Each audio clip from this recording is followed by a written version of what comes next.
بسم اللہ الرحمن الرحیم الحمد للہ رب العالمین والصلاة والسلام علی رسول خیر خلقہ محمد وعلی آلہ وصحبہ اجمعین سبحانک لا علم لنا الا ما علمتنا انک انت العلیم الحکیم رب زدنی علما رب زدنی علما رب زدنی علما رب شرح لی صدری ویسر لی امری واحلل عقدۃ من لسانی یفقہوا قولی۔ علوم القرآن۔ علوم القرآن یہ بھی فنون میں سے ایک فن ہے جس میں قرآن مجید فرقان حمید کے متعلق جو ضروری بحثیں ہیں، جو ضروری باتیں ہیں، ان کا علم ہوتا ہے۔ مثال کے طور پر قرآن مجید وحی ہے، یہ وحی کی کون سی قسم ہے، وحی کا نزول، وحی کی ابتدا کب سے ہوئی، قرآن مجید کی پہلی وحی، پہلی آیت کون سی ہے، آخری آیت کون سی ہے، کب اس کا نزول شروع ہوا۔ اسی طرح نزول قرآن سے متعلق اس میں بحث ہوتی ہے۔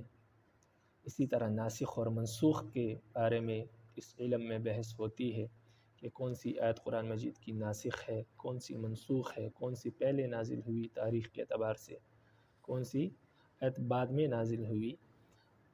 تو یہ تمام باتیں اس علم میں بیان ہوتی ہے۔ اس کے ساتھ ساتھ حفاظت قرآن کا ذکر ہوگا کہ قرآن مجید کو کیسے محفوظ کیا گیا، نبی علیہ السلام کے دور میں قرآن مجید کی کیا صورت تھی، صحابہ کے پاس جو قرآن موجود تھے ان کی کیا حالت تھی، کیا صورت تھی، پھر قرآن مجید کے حفاظت کا حکم اور قرآن مجید کو محفوظ کرنے کا حکم کس نے دیا، یہ واقعہ کیسے پیش آیا۔ اسی کے ساتھ ساتھ قرآن کی حقانیت کا بیان ہوگا کہ قرآن مجید رب العالمین کی کتاب ہے اور اس میں ذکر کردہ تمام مضامین اور ہر حرف رب العالمین کی طرف سے حق اور سچ ہے، اس کا ذکر بھی اس علم میں ہوگا۔ اسی طرح مضامین قرآن مجید کے کیا کیا مضامین ہے، قرآن مجید میں کیا کیا چیزیں بیان ہوئی ہیں، ان تمام چیزوں کا ذکر علوم القرآن میں ہوتا ہے۔ تو بنیادی طور پر علوم قرآن میں قرآن مجید سے متعلق جو ضروری مباحث ہے ان کا بیان ہوتا ہے۔ تو اس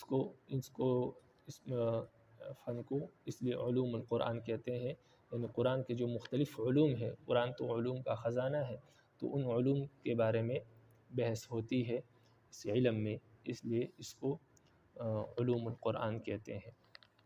اور اس کتاب کا نام بھی علوم القرآن سے موسوم ہے، اور اس فن میں اکابرین نے بہت کتابیں لکھی ہے، جیسے علامہ سیوطی رحمہ اللہ نے الاتقان فی علوم القرآن لکھی ہے، اور علامہ زرقانی رحمہ اللہ نے مناہل العرفان لکھی ہے، اسی طرح مشکلات القرآن، اور اس طرح دیگر کتابیں علماء نے اس فن میں تحریر فرمائی ہے۔ اور ڈاکٹر الصابونی رحمہ اللہ نے جو ہے کتاب لکھی ہے، غالباً ابھی فوت ہو گئے، ان کی کتاب ہے التبیان فی علوم القرآن۔ اس طرح اور بھی دیگر کتابیں موجود ہیں اس فن میں۔ تو یہ جو ہمارے پاس کتاب ہے یہ استاذ محترم شیخ الاسلام مفتی محمد تقی عثمانی رحمہ اللہ کی تحریر کردہ ہے۔ تو میرے پاس جو کتاب موجود ہے یہ مکتبہ دارالعلوم کراچی کی ہے، اس کے صفحہ نمبر 18 سے خطبہ شروع ہو رہا ہے، تو آپ خطبہ پڑھ کے پھر باب اول سے آغاز کرتے ہیں انشاءاللہ۔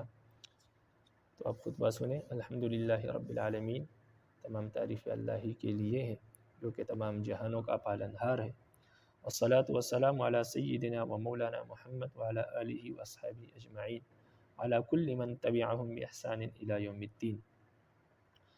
اور درود و سلام ہو ہمارے سردار، ہمارے مولا پر جو کہ محمد صلی اللہ علیہ وسلم ہے، ان کے آل پر اور ان کے تمام صحابہ پر، اور ہر اس شخص پر جو احسان کے ساتھ ان کی تابعداری کرے قیامت تک۔ اللہم ارنی الحق حقا وارزقنی اتباعہ، یا اللہ ہمیں حق راستہ دکھا دے اور ہمیں اس کی اتباع کرنے کی توفیق نصیب فرما۔ وارنی الباطل باطلا، اور باطل کے طور پر دکھا دے۔ وارزقنی اجتنابہ، اور اس سے بچنے کی توفیق نصیب فرما۔ ربی یسر ولا تعسر وتمم بالخیر، یا اللہ یہ کتاب پڑھنا ہمارے لیے آسان فرما دے اور اس کو مشکل نہ فرمانا، اس کی مشکلات کو دور فرما۔ وتمم بالخیر، اور خیر اور عافیت کے ساتھ اس کتاب کے اختتام تک ہمیں پہنچا دیجیے یا ارحم الراحمین، اے رحم کرنے والوں میں سے سب سے زیادہ رحم کرنے والی ذات۔ ربنا تقبل منا انک انت السمیع العلیم، اے ہمارے رب ہم سے یہ دعا قبول فرما لے، آپ بے شک سننے والے ہیں اور جاننے والے ہیں۔ باب اول، تعارف، قرآن کریم کا تعارف ہے یہاں سے باب اول میں۔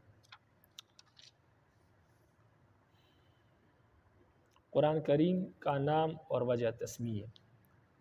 قرآن کریم کا نام کیا ہے یا کون کون سے نام ہے، اور یہ نام قرآن مجید کے کیوں رکھے گئے ہیں، کس وجہ سے، اس کو وجہ تسمیہ کہتے ہیں۔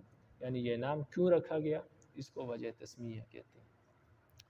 تو قرآن مجید کے نام جو ہیں، علامہ ابو المعالی رحمہ اللہ نے قرآن مجید کے 55 نام ذکر کیے ہیں، اور بعض حضرات نے قرآن مجید کے 90 نام ذکر کیے ہیں، بلکہ اس سے بھی تجاوز کیا ہے، 90 سے بھی زیادہ نام ذکر کیے ہیں۔ لیکن حقیقت یہ ہے کہ انہوں نے قرآن مجید فرقان حمید کے جو صفات ہے ان کو بھی ناموں کی فہرست میں شامل کیا ہے، جیسے مجید، کریم، حکیم، یہ قرآن کریم کے صفات ہیں، ان صفات کو بھی انہوں نے ناموں میں شمار کیا ہے، اس لیے یہ نام جو ہے یہ 90 سے تجاوز ہو گئے ہیں۔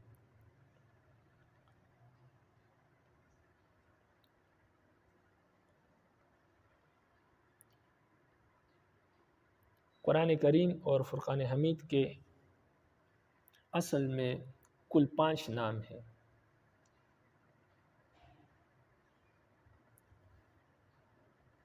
جو کہ صحیح معنی کے لحاظ سے ہے یہ 5 نام۔ ان میں سب سے پہلے ہے الفرقان، القرآن نمبر 1، الفرقان 2، نمبر 3 الذکر، نمبر 4 الکتاب، نمبر 5 التنزیل۔ ان 5 ناموں میں سے قرآن کے لیے آپ دیکھیں سورہ یاسین کی، یاسین والقرآن الحکیم، قرآن مجید میں یاسین کی دوسری آیت، اور فرقان کے لیے دیکھیں سورہ آل عمران کو، نزل علیک الکتاب بالحق مصدقا لما بین یدیہ وانزل الفرقان، فرقان کا ذکر ہے۔ اسی طرح قرآن مجید میں ذکر ہے انا نحن نزلنا الذکر، یہاں پر ذکر سے مراد قرآن مجید ہے۔ کتاب، ذالک الکتاب لا ریب فیہ، قرآن مجید میں کتاب کو کتاب ذکر کیا گیا ہے، اور تنزیل کا ذکر بھی قرآن مجید میں موجود ہے، وَإِنَّهُ لَتَنزِيلُ رَبِّ الْعَالَمِينَ، رب العالمین نے اس کو نازل کیا ہے۔ تو یہ 5 نام قرآن مجید میں ہے جو صحیح معنی میں قرآن مجید کے نام ہے، اور قرآن مجید فرقان حمید میں خود یہ نام قرآن مجید کے لیے استعمال ہوئے ہیں۔ تو فرقان کے لیے سورہ آل عمران کو آپ دیکھ لیجئے آیت نمبر 3 کو، اور ذکر کے لیے سورہ آل عمران کی آیت نمبر 98 کو، 58 کو، اور سورہ حجر کی آیت نمبر 6، اور سورہ صاد کی آیت نمبر 8، اس میں بھی فرقان کا ذکر، قرآن مجید کو ذکر کے نام سے تعبیر کیا گیا ہے۔ اور کتاب کے لیے سورہ بقرہ کی پہلی آیت، یا اسی طرح سورہ نحل کی آیت نمبر 64 اور آیت نمبر 89، اور اسی طرح سورہ کہف وغیرہ میں بھی قرآن مجید کو کتاب کہا گیا ہے۔ اور تنزیل کے لیے آپ دیکھیں سورہ یاسین کی آیت نمبر 5، اور سورہ واقعہ کی آیت نمبر 80، اور سورۃ الحاقہ کی آیت نمبر 69۔ ان صورتوں میں اور ان آیات میں قرآن مجید کے یہ نام ذکر کیے گئے ہیں۔ یہ تمام 5 کے 5 نام قرآن مجید نے اپنے لیے نام کے طور پر ذکر کیے ہیں، یعنی اس میں علم کے طور پر ذکر فرمائے ہیں یہ 5 نام۔ ان میں سب سے زیادہ مشہور نام جو ہے وہ قرآن ہے، جو خود قرآن کریم میں کم سے کم 61 مقامات پر اس کا ذکر ہوا ہے کہ قرآن مجید نے خود قرآن کے لیے قرآن کا لفظ ذکر کیا ہے۔ کم سے کم 61 مقامات ایسے ہیں جہاں پر قرآن کو قرآن کہا گیا ہے۔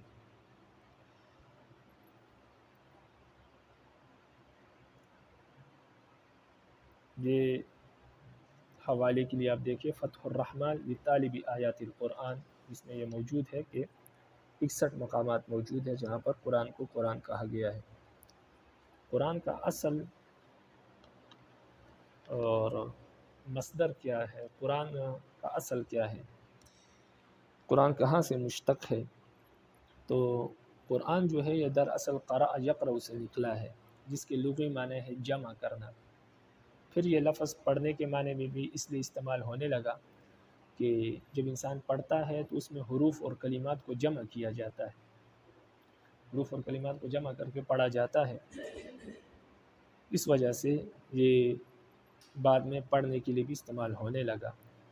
اب قرأ یقرأ کا جو مصدر ہے وہ ہے قراءۃ، اور اس کے علاوہ قرأ یقرأ کا ایک مصدر قرآن بھی آتا ہے، قرآن بھی قرأ یقرأ کا مصدر آتا ہے۔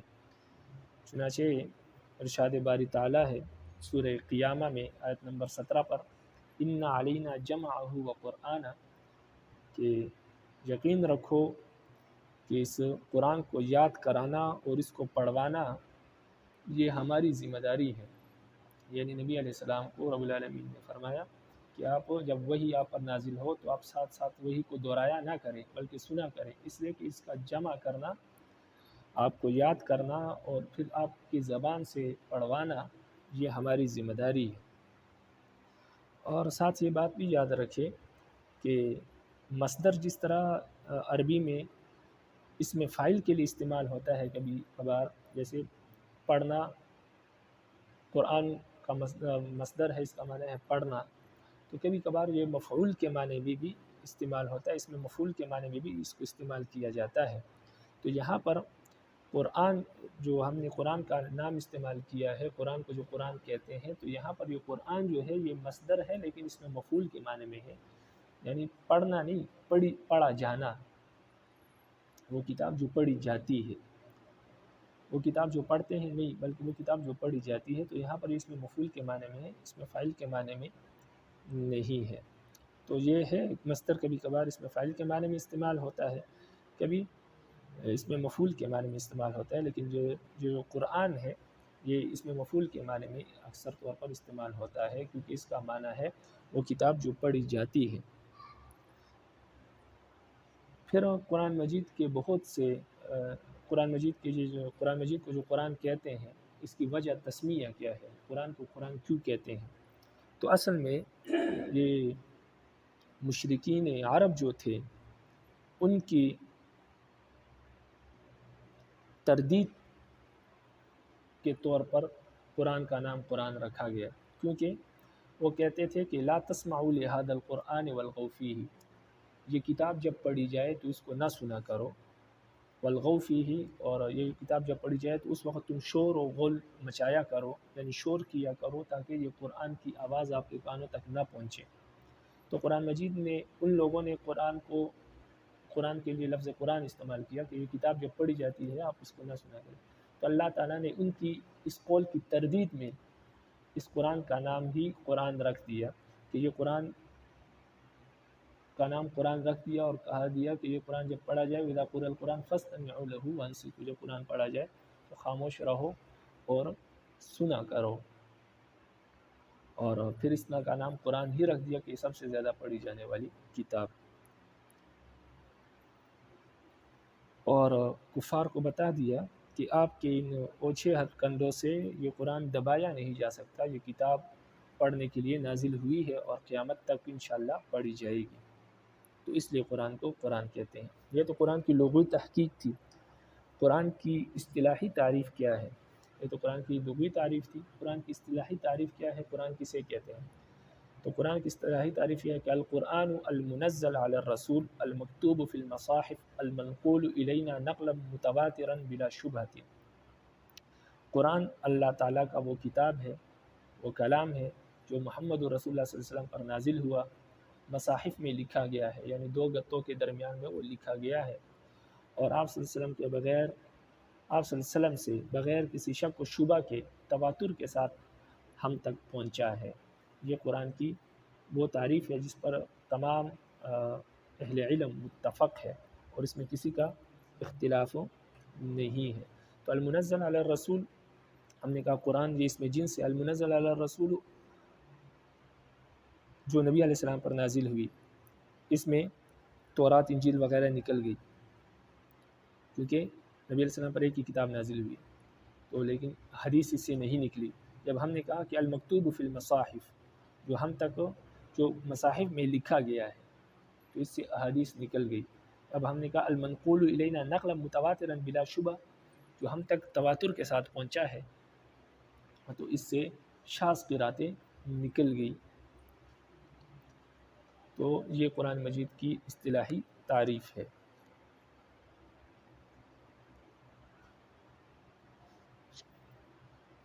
اب آپ کتاب کو دیکھیں، اس میں کوئی ایسی بات نہیں ہے جو سمجھ میں نہیں آتی یا جس کے لیے مزید تشریح کی ضرورت ہے۔ باب اول، تعارف، قرآن کریم کا نام اور وجہ تسمیہ۔ علامہ ابو المعالی رحمہ اللہ نے قرآن کریم کے 55 نام ذکر کیے ہیں۔ یہ دو بریکٹ میں 2 لکھا ہے، اور علامہ ابو المعالی رحمہ اللہ یہ بریکٹ میں 1 لکھا ہے، تو یہ نیچے حاشیہ ہے۔ تو علامہ ابو المعالی، یہ حاشیہ آپ دیکھیں نیچے، تو ابو المعالی یہ ان کی کنیت ہے، عزیز بن عبد الملک یہ ان کا نام ہے، اور شیزلہ یہ ان کا لقب ہے۔ یہ 5ویں صدی ہجری میں کے شافعی عالم ہے۔ ان کی کتاب البرہان فی مشکلات القرآن کہ علامہ زرکشی رحمہ اللہ اور علامہ سیوطی رحمہ اللہ نے بکثرت حوالے دیے ہیں، اور یہ 494 ہجری میں انہوں نے وفات پائی۔ ابن خلقان وفیات الاعیان، صفحہ نمبر 318، جلد نمبر 1۔ 55 نام شمار کیے ہیں۔ یہ حاشیہ نمبر 2 دیکھیے، علامہ سیوطی رحمہ اللہ کی کتاب الاتقان فی علوم القرآن کہ انہوں نے قرآن مجید کے 55 نام ذکر کیے ہیں، اور بعض حضرات نے ان کی تعداد 90 سے بھی متجاوز بتائی ہے، یعنی قرآن مجید کے نام 90 سے بھی زائد ہیں، لیکن حقیقت یہ ہے کہ انہوں نے قرآن کریم کی صفات مثلا مجید، کریم، حکیم وغیرہ کو نام قرار دے کر تعداد اس حد تک پہنچا دی ہے، ورنہ صحیح معنی میں قرآن کریم کے نام کل 5 ہے: القرآن، الفرقان، الذکر، الکتاب اور التنزیل۔ یہ نمبر 3 حاشیہ آپ دیکھیں نیچے، الزرقانی مناہل العرفان، انہوں نے یہ 3 نام ذکر کیے ہیں کہ یہ قرآن کے صحیح طور پر یہ 5 نام ہیں۔ خود قرآن کریم نے اپنے لیے یہ 5 نام یا 5 الفاظ اسم علم کے طور پر ذکر فرمائے ہیں، یعنی نام کے طور پر ذکر فرمائے ہیں۔ یہ حاشیہ نمبر 4، اس میں آپ دیکھیں الفرقان کے لیے دیکھیں سورہ آل عمران آیت نمبر 1، اور الذکر کے لیے سورہ آل عمران آیت نمبر 58، اور سورہ حجرات آیت نمبر 6، سورہ صاد آیت نمبر 8 وغیرہ، اور الکتاب کے لیے سورہ بقرہ کی آیت نمبر 1، اور نحل کی آیت نمبر 64 اور 89، اور سورہ کہف وغیرہ، اور التنزیل کے لیے یاسین آیت نمبر 5، واقعہ کے لیے آیت نمبر 80، سورہ واقعہ کی آیت نمبر 80، اور الحاق کی آیت نمبر 69، اور قرآن کے لیے بھی یاسین کی دوسری آیت، یاسین والقرآن الحکیم، یہ آپ دیکھیں۔ ان میں سب سے زیادہ مشہور نام قرآن ہے، چنانچہ خود اللہ تعالیٰ نے کم از کم 61 مقامات پر اپنے کلام کو اسی نام سے یاد کیا ہے۔ حوالے کے لیے دیکھیں فتح الرحمن لطالب آیت القرآن، یہ کتاب۔ قرآن در اصل قرأ یقرأ سے نکلا ہے، جس کے لغوی معنی ہے جمع کرنا، پھر یہ لفظ پڑھنے کے معنی میں اس لیے استعمال ہونے لگا کہ اس میں حروف اور کلمات کو جمع کیا جاتا ہے۔ قرأ یقرأ کا مصدر قراءۃ کے علاوہ قرآن بھی آتا ہے، چنانچہ باری تعالیٰ کا ارشاد ہے ان علینا جمعہ و قرآن۔ اب اس آیت میں قرآن قرأ یقرأ کا مصدر کے طور پر ذکر کیا ہے، تو معلوم ہوا قرآن سے کہ قرأ یقرأ کا مصدر قرآن بھی آتا ہے۔ سورہ قیامہ آیت نمبر 17، معنی یہ ہے یقین رکھو کہ اس کو یاد کرانا اور پڑھوانا ہماری ذمہ داری ہے۔ پھر عربی زبان میں کبھی کبھی مصدر کو اسم مفعول کے معنی میں استعمال کر دیا جاتا ہے۔ کلام اللہ کو قرآن اسی معنی میں کہا جاتا ہے، یعنی پڑھی ہوئی کتاب۔ یہ جو انگلش لکھی ہوئی ہے یہ اسم مفعول، انگلش میں اسم مفعول کا نام لکھا ہوا ہے، تو کوئی ضرورت نہیں ہے اس کو پڑھنے کی، کسی کو شوق ہے تو وہ پڑھے۔